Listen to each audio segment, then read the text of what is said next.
Hi, everybody. Welcome to the Eating at a Meeting podcast. I am your host, Tracy Stuckrath, founder of Thrive Meetings and Events and this podcast.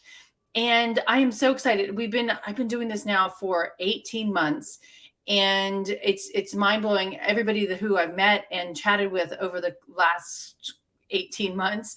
And I'm excited to introduce you today to my guest who I met at an inclusion conference in New Orleans a couple of years ago. And we just started Ah, chatting about both what we do. And before we get started on that, happy pre-Thanksgiving. So we'll talk a little bit about Thanksgiving, what's on everybody's menu in a little bit. But let me introduce you and let's get started with this conversation because I think it's really intriguing. Becky, I just said your first name wrong. Becky Kekula is an international TEDx motivational speaker and advocate for inclusion.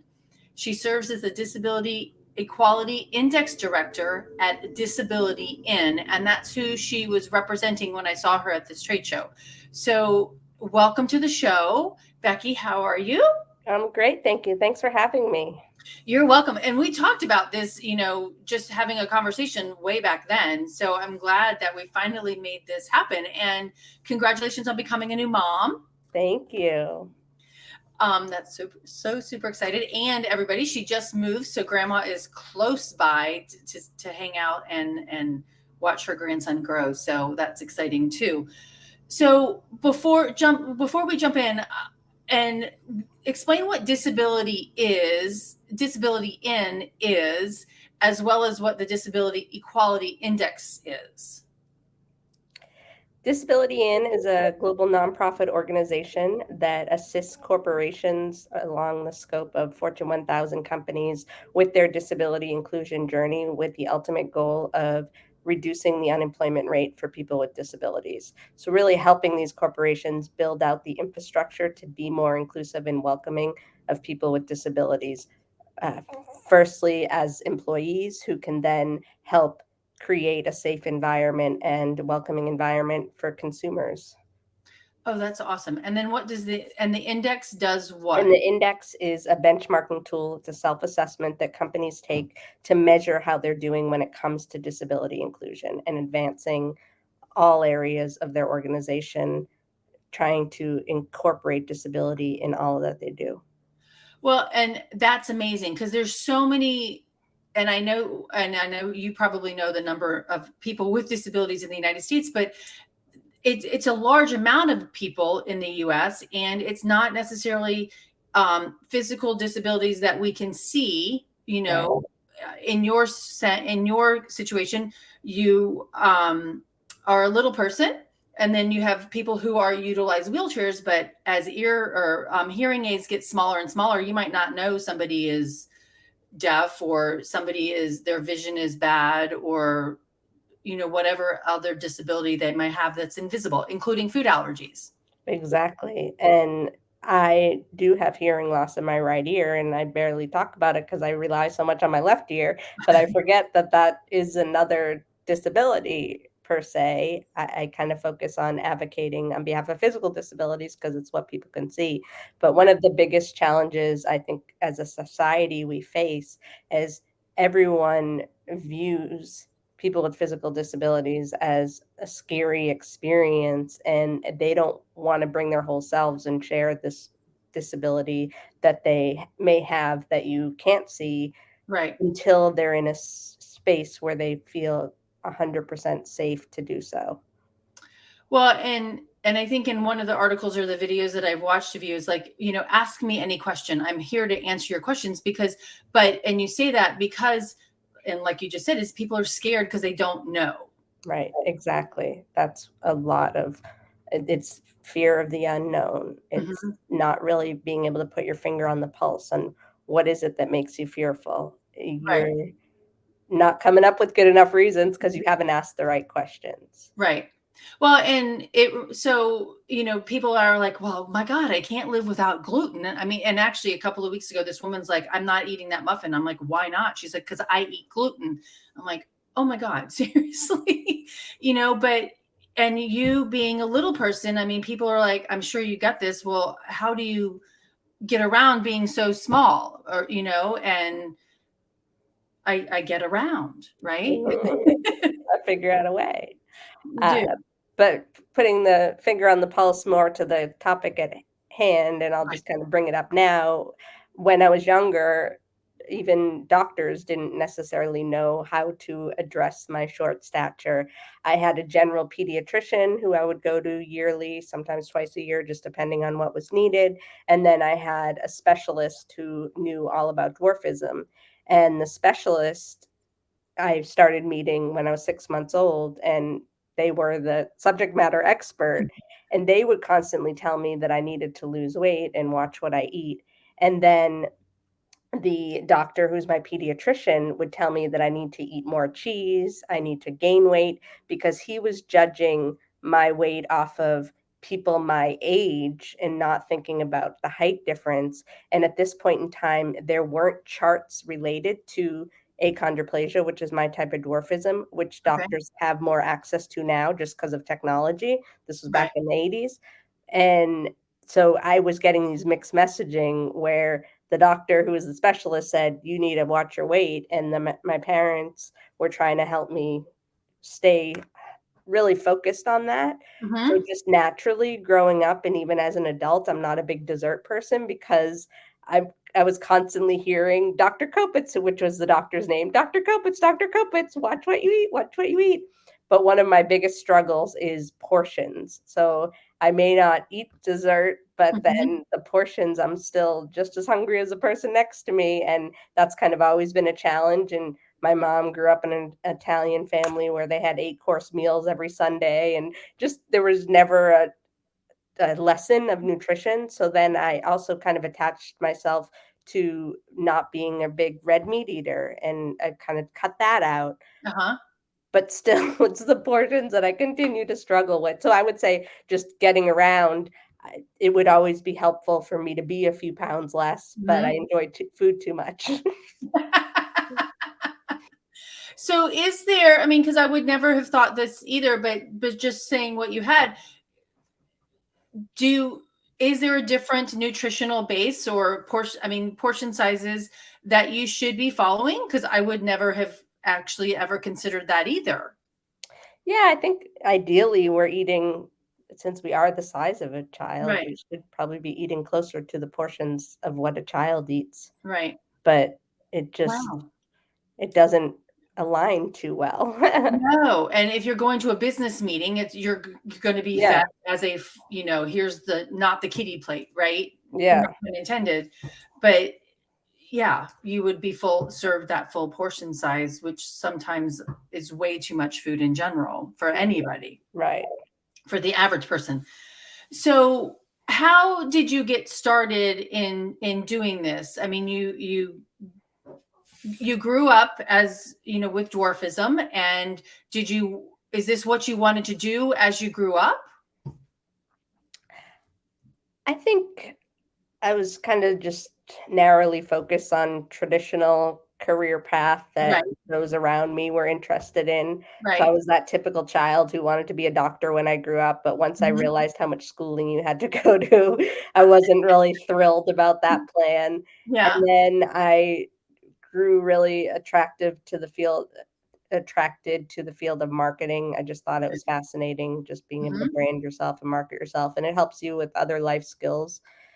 And thought early on in high school that I did wanna contribute back to the world and share my story through public speaking. I had Mhm. written in my junior essay that was used to apply to colleges that someday I'd wanna be a part-time motivational speaker, because Awesome. I didn't think that I wanted it to be my full time, because I still wanted to be part of a larger team. And I know e everyone says, like, "You can build that team," but, like, I liked having it complement the work that I do. Mhm. So it wasn't always that they both complemented each other so well. But Right. then I kinda just started to learn about disability inclusion through just different networks and people that I worked with. I started out in marketing, really interested in just working at an ad agency, but Okay. then I was asked to work at this ad agency as an intern that was an intermediary between the entertainment companies and the general public, filling advanced screenings and helping promote releases of screenings. And I kind of at that moment realized this entertainment industry has a lot of influence. It Mm-hmm. probably influences how people like me are treated in society based on what people have seen in the past. So I started getting more interested in taking more opportunities, not always specifically related to marketing in during the internship stage, but then as I was graduating college, I faced a lot of challenges trying to get my first job, but I ended up in the entertainment marketing department at a major agency. And that's when I started to learn even more like, this is a well oiled machine. I'm going to learn as much as possible about this Right. industry and figure out how I can be part of the change. But I was going to work really hard at first and not really talk about my agenda because I wanted to be respected as a hard worker and a good Mm-hmm. team player and contributor. But once people started asking me a few years down the line what I was passionate about, I was able to start voicing that and really find a way to align my life passion with just trying to change even the experience of new parents when they find out their child has a disability and what's Mm-hmm. possible for them in the future and being an example. And now being a mom of someone with dwarfism, I think I have a bigger fire under my butt to just really continue to make that change so he has an easier time when entering the workforce and the world in general. That's awesome because I mean, there's so many different things that we think about when we're trying to enter the workforce, and having a disability, adds an extra level of anxiety to that. Mhm, of course. And, having, individuals like you who are there motivating and saying, hey, this is doable, here's I mean, I think that's just a great asset to have, and to be able to provide as well. But it's, there's so much anxiety in trying to find a job in the first place, and I think somewhere you wrote that you applied to 1,000 jobs. Mhm. So this was kinda after I had several internship Uh-huh. experiences. Internships are a lot easier to get, but when it came to full-time employment, I ended up sending out 1,000 resumes, went on 100 interviews over the course of 4 months, sometimes up to 4 interviews a day, and then once I was tired from that experience but kept applying, I stumbled upon some temporary placement staffing agencies Hmm. specific to the entertainment industry, and they were able to go send me to go work somewhere without interviewing. And then I was able to start working, improve myself. Right. And finally, after the third temporary assignment, I was there for 7 months when they still were going to string me along. And I said, I'm going to have to go if you don't make me a permanent employee. And luckily, they did hire me on full time. And I ended up being there for 5 years because I was so fearful of taking that next step. Right. I was recruited after that to work at a television studio in casting to really help change how people with disabilities are included in TV shows. And I did that for about a year and then kind of made a shift, moved back. I was on the West Coast for all of that experience. And then I moved back to the East Coast where I'm from to launch public speaking and really focus more on my life mission of working in diversity and disability inclusion. Oh, that's awesome. All right. Can you hear the guys sawing outside? No. Is that making that I don't No. know if that's on my end. Is it No, on it's your on my end. It's on my end. Um, it's all good. okay. Okay. So let's jump to, combining what you do with what I do in eating. And I know that at the conference that we were at, there were a couple of, box lunch tables on one of the meal functions. One of the other things that I noticed quite prevalently when we walked, and I don't know if you went into the general session room, but it was so packed you could barely get through the tables. I'm like, Yeah.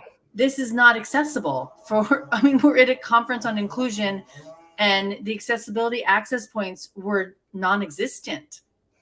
But um but let's just talk about the food, and I was intrigued, to chat with you about that because our tables are a certain height, and buffet when you do setups, there's high buffets, etc.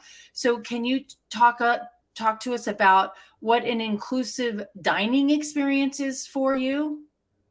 Yeah, I think buffets are really hard for our community.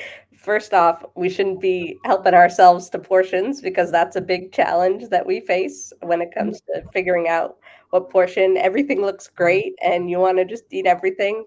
And the other thing is, in most cases, buffets are way too high for us to reach. So if I'm going to an event, I prefer a plated meal, and I do prefer to avoid red meat, so I may go the vegetarian or pescatarian route when it comes to signing up for a meeting in advance.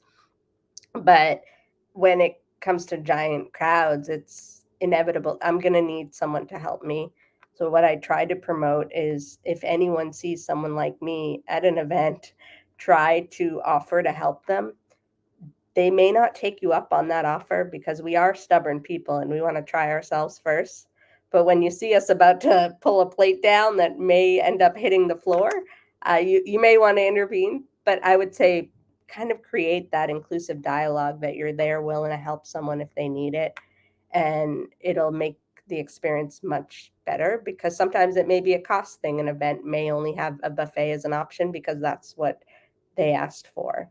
We do have the Little People of America conferences that happen every summer, and we are able to negotiate with the hotel to have a lower setup. So if buffet is the only option, you can have a lower setup so we can all reach what we're looking for.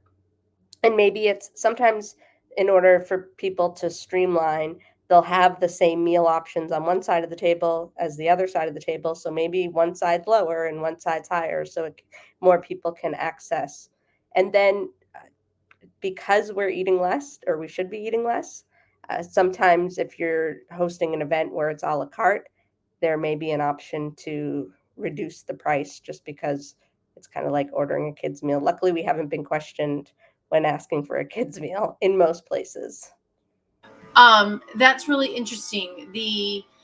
And I like the idea of the double sided, but the buffets and one being lower than the other. And there's an episode I did with Elisa Hayes, and she's in a wheelchair, utilizes a wheelchair. I'm sorry, and her accessing some of the things utilizing that wheelchair is hard for her, and not having an attendant there to help with that is a challenge. And so and reaching for things as well, for you as well as somebody in a wheelchair, reaching for something over on the other side of the buffet or a ladle that's really high, that's impossible. Right.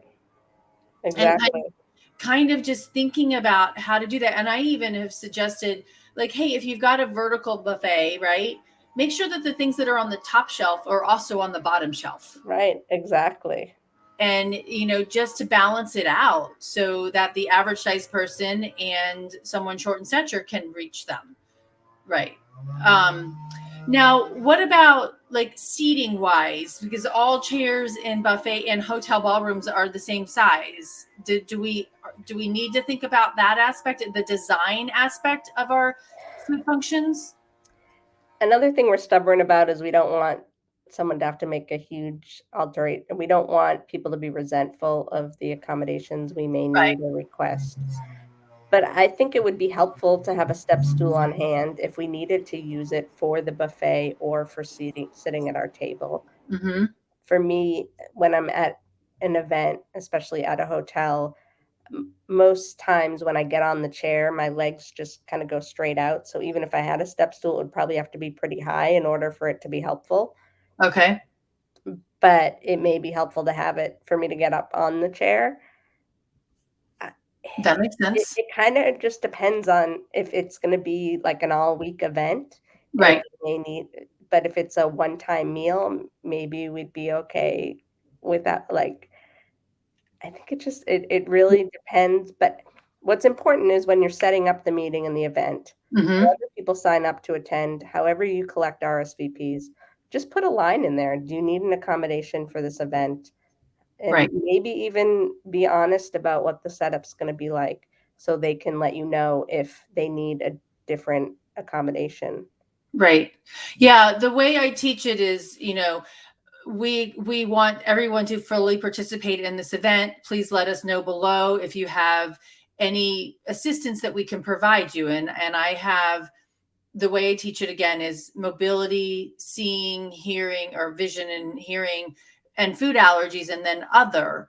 And, with that being able to fill in the box, because I do think it's important. And I think individuals, and this comes with food allergy people as well, as like, we don't want to be a burden. Right. So we don't want to tell people in advance. But in a sense, not telling us in advance is actually even a more of a burden, because we're trying to figure it out at the last minute.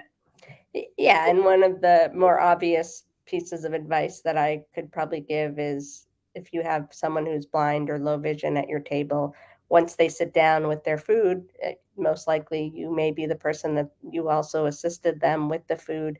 Give them, and even ahead of time, give them a layout, a visual layout of what the table looks like Mm-hmm. if there's water to the left or the right, just so they don't then embarrass themselves if they knock something over without realizing where it is. Right. Do it, give as much information as you can to allow that person to fully participate. Well, and I think that's for anybody who answers that question, right? You can actually direct information directly to them. You don't have to, Right. you don't have, I mean, you could put it out there, but if you're trying to keep some of it hush hush, because it's a secret ballroom design or whatever, but be purposeful in why you're putting it out there and to whom you're putting it out there if they need to know. Right. Yeah. The one, and I've said this before in other episodes and in my teachings, is that this woman I met who used to work at the Hotel Del in San Diego, she said, when you put a ramp out for an individual who needs the ramp to get out to the beach, are you actually utilizing that ramp? Are you really calling them out even more so by putting that ramp for only them to use? Why not design the entrance to that beach party so that everybody can use it? And Yeah. then that's not a call out, that's not accentuating their disability. And there's a great universal design comic out there where it shows a big snowstorm happening and someone shoveling the stairs, and a wheelchair user comes up to the scene and asks if they can shovel the ramp, and they respond by saying, "We'll do it after we do the stairs." But if they shoveled the ramp first, everyone could access the building and the That, stairs could come later. that's a great point. Yeah. Yeah. And I bet once that ramp's built, so many more people will use it. So many Yeah. more, like mothers who have strollers, older Mhm. people who People, may need to yep. have less of an incline. Right. Oh, that's a really, really good point. And or mother or people with suitcases or Right. scooters or whatever. Yeah. I I was mean, at a headquarters once, and there was a line where it said, even if you're coming back from the grocery store and your hands are full from multiple bags and you're struggling to open your front door, it's technically a temporary disability because your hands are tied and you need assistance, or you have to make an alteration, drop one of the bags. And it's thinking about those things that we all need help at different points in time, regardless of whether or not you have a disability. well, and Samantha Evans just commented on that illustration, right? The guy shoveling the stairs, but the wheelchair user says everyone can get in the building.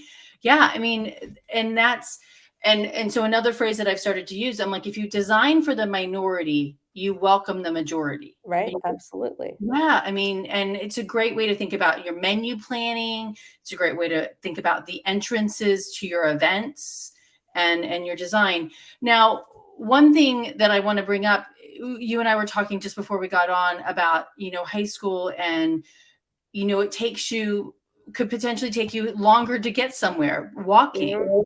And I think let's talk about that too, is like the access points to our events and how long of a walk it is. And which then reminds me really quickly of this gentleman. I planned a scavenger hunt around Epcot years ago, and he was one of the gentlemen came up to me way after the event, well, the next day, and he's like, I really wish I'd known that we were going to be walking 5 miles around Epcot all day. And I'm like, why? And he's like, I have the pain medicine on my hip, that drips, and I would have changed that. He's a former NFL football player who he's like, I need to manage that. So even somebody, I'm sure, with any kind of other things like that, it needs to be known in advance, and we need to communicate that. Right, absolutely. And it's really important to make sure that people have the access they can get. And most places may have a handicap parking area, so you want to scope that out. People may look at someone with dwarfism and think, oh, you don't have a disability if you don't have any additional mobility devices or whatever it may be. But it's really important for us to be able to park at a handicap space, because we're more likely to get hit by a car if we have to park really far away from the venue where we're going. And it Wow. does take us longer to get to the main entrance, wherever it may be. So it's very important to have that access. Right. And another thing is, it's challenging for us to utilize valet because we have pedal extensions on our cars. So again, having that handicap space option is a lot more helpful because we can independently get to the spot and get to the building safely. Okay, so let's talk about like shuttles that we take. We're at a hotel or a convention center, and then there's an offsite party at a beach or wherever. Transportation, because it's typically buses. So would we need to rent that I want to say the handicap bus, right? And I know we utilized that. I worked for the Paralympics in Vancouver Okay. years ago, so we did have to rent a different bus for those individuals using wheelchairs. So is a standard bus okay, or do I we need? think it would be important to lay it out there, Mhm. the whole timeline of the event, Mhm. and make sure you have multiple touch points. Would you need an accommodation for this part of the event? Would you need an accommodation for this? But for me specifically, I would just request, can the van have a step stool in it so I can easily get Perfect. up into the van? Right. But if there was someone who was a wheelchair user attending the event, they would ask for a different accommodation, and you may need to get one of those accessible ramps. Or maybe they'll let you know, we prefer just to use our own vehicle to and from. So Mhm. maybe you can help reserve parking at that venue where we're going. That's a really good point too. Yeah, because you don't want to have to rent another 55 passenger bus just for Right. Sure. one person. Right. And yeah, we don't. So I would maybe have that be a phone call of, can we Right. talk out the options? I think phone calls are really important, Becky. I mean, they can answer so many questions. So don't just, I think sometimes people are quick to respond to an accommodation request, especially if they've never had to receive an accommodation request like that before. But Right. make sure you intentionally talk it out, talk with your peers, figure out how you could maybe meet someone in the middle. Because Right. under the Americans with Disabilities Act, it says provide a reasonable accommodation. So you have to be fair and talk through it versus just getting overwhelmed and saying you can't accommodate. Well, and that's so true. And last week I was speaking at an event, Fort Wayne, Indiana, and there was a woman there who was hearing impaired, and she had asked for two ASL translators, right? Interpreters. Interpreters. Thank you. And I asked, there's a lot of people who are automatically just doing the closed captions, and she's like, I actually prefer the interpreter. Mhm. There, yeah. And so that's a good question, because you don't automatically just go put the closed captioning up there, right? Right. And I did find it, and I've seen it before, but they always send two as well, because it does get tiring. I assume, for one to be there constantly doing it, so they switch off, and it in doing that interpretation. Is that the right word again? Did I just say the right word? Yeah. Um, so one of the things that you told me before was, also the buffets is when, and we talked about that a little bit, is about, the reaching of it and the sides, and I showed that video. I posted the video of that little boy in school and having the cool scooter that somebody made him, but and the step stool, would there be, oh, and Samantha just said yes, there are time limits for the interpreters. So thanks, Samantha. Yeah, it's usually if it's a 2-hour meeting, Mhm. the interpreters need to, I think it's She said maybe, 45 minutes max. yeah. So Okay. if you're going to have a meeting that's more than an hour, you need to have 2 interpreters Okay. so they can have breaks. Okay. But And when I was working at the Actors Union and we were setting up events, we would mhm. require a 2-week advance notice so we Okay. can have time to set up the. But I would say for any event planner out there, go do your research now and Right. find interpreters or agencies you can build a relationship with so you're not panicking at the last minute if that request comes through. Right. And I think that's just having that in your back pocket when you're doing your site visit or, checking that information out, even EMTs, right? And I actually talk about not all EMTs are allowed to carry epinephrine. So you need to ask, Yeah. which ones can do that. So are there any good resources that you can share with us that the audience can utilize in planning for individuals with disabilities? Well, I would say different organizations do different trainings based Mhm. on the accommodations people within that demographic may need. Uh-huh. So Little People of America, when they set up these conferences, they have to, I think, book like 3 years out for the conferences each year, and same with Disability Inn. We work directly with the hotel staff to make sure and almost go through some etiquette training of Right. try going through the buffet on your knees because this is what the experience is going to be like. And I don't promote simulation as much because we don't want someone to spend time in a wheelchair and then be more sympathetic towards the disability community. And it's not an authentic way of saying, I had my whole life experiencing this versus Right. a day exercise. But if it's going to help you get a little closer in order to deliver the accommodations that that community of people may need, I Right. think it's worth giving it a try. So if you were on your knees, how would that experience be? And could you feel comfortable getting the food you need? Or could there be an option where someone could have a plated meal that includes the items in the buffet if it's a one off experience?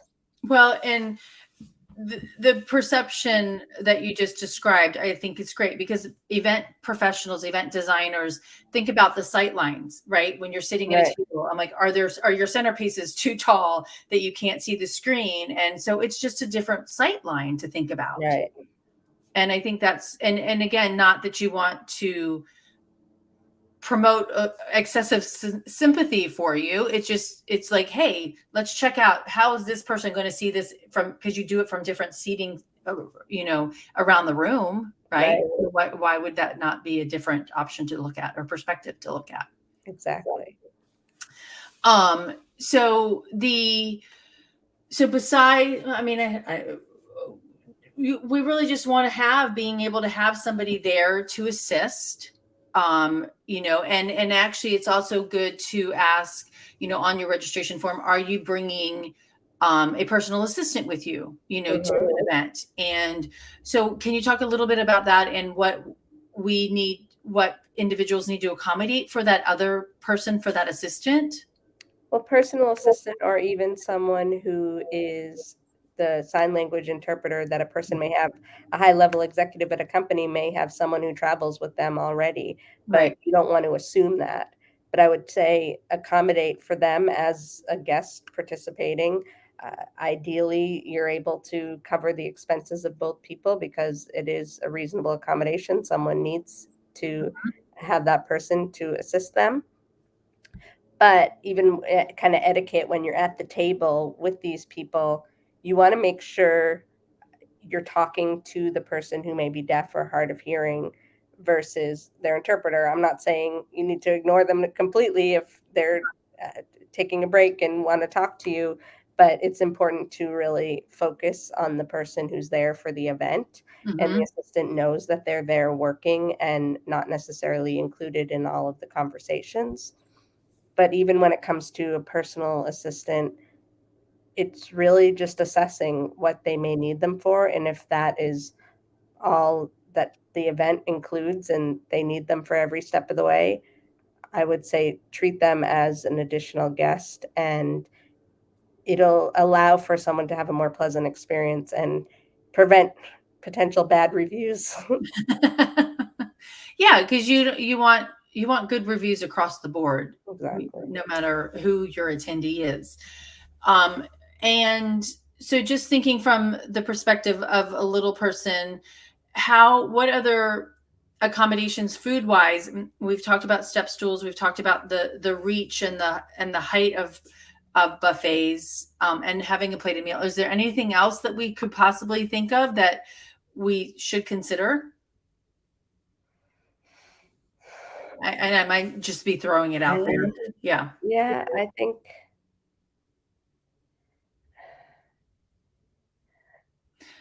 Don't rack your brain too hard.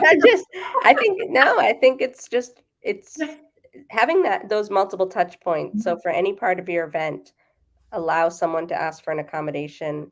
Don't feel overwhelmed by it. Most accommodations, even in the workplace, cost less than $500. It's going to be beneficial for everyone. It's something you'll have for future events. Mm-hmm. And really try to figure out how having that person at your event can make it a better event, and Right. how Yeah. people at their table can learn a lot from them and hopefully bring something home about that experience. So then the next time they're with someone with that lived experience, they're a little more understanding and inclusive. Um, okay, so while you were saying that, and I remembered that it was 2 years ago, I tore my rotator cuff. And so I had afterwards, I still had to travel Yeah, with my arm in a sling, besides the 6 weeks that my mother had to cut my food for me. Um, but I then it opened my eyes in traveling with a disability, a temporary disability with that, is like I did like the lower countertop at mhm, the hotel check-in desk, right? They did that specific hotel did have one because I can't and it was the room arm I write with, so it was nice to have it lower. But what yeah. about hotel rooms? Are there things that we need to provide for you, for you, or should we assume that you're going to make those calls on your own to the hotel? I would say for me specifically, Mhm. I need backup. Okay. I have often showed up at events where I request from the hotel to have a step stool because I prefer not to have an ADA accessible hotel room because things tend to be higher because of the wheelchairs. I prefer a standard hotel room and a step stool that I can use to access the bathroom sink and the bed. And sometimes there may be a sliding door that goes out to a balcony and the lock may be up really high, and I won't be able to use that unless I have that accommodation. So oftentimes I'll show up at a hotel, even though I call in advance and ask for that accommodations, especially now that a lot of reservation systems are centralized and they don't even let you talk to the front desk of the exact hotel. And they try to say, we don't have that accommodation when I show up.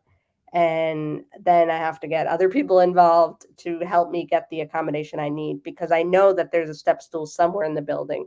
I'm Right. sure towels in the basement where housekeeping goes to access the multiple sources of things they may need for the hotel rooms when they replenish them after a person's stay. There has got to be something that people can't reach, even average height people. Right. So most times they come up with a stool, but it's like 12 hours later and it's almost after a full night's sleep, and maybe I'm staying there another few nights, but I'd like to have that accommodation right when I show up. And having an event team allows us to be able to execute that a little more. Right. Or maybe the event team can just bring a step stool that they have on hand in case it happens. That's a really good point. And, and thinking there's all different kinds of events. And if it's an incentive trip, right, that meeting planner is probably doing a lot more of that planning for you, Yeah. in advance. And so that's really important for them to take that into consideration. And especially if you're going into a foreign country, what are those other things that we need to make sure that we've got covered?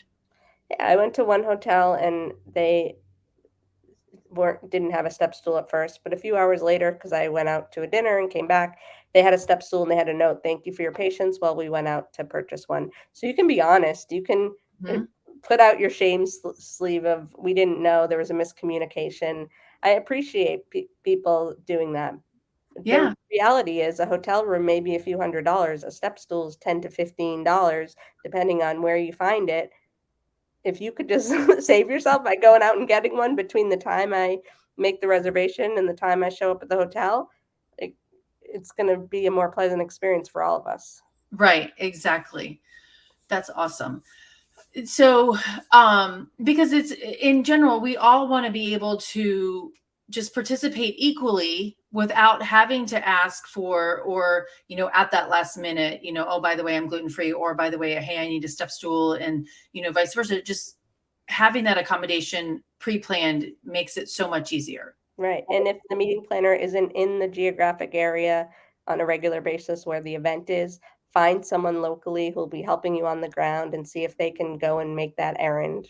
Right. Yeah. And pointing you in the direction of someone who will be there for you during the event in Right, case you right. need it, right? Yes, Having that exactly. contact.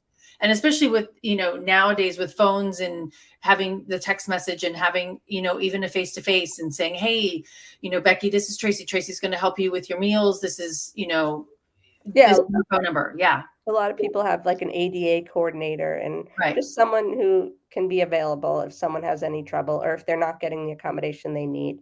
I would say in the common area bathroom that we use the most too, Uh-huh. it's helpful having a step stool there to be able to wash the hands. Right.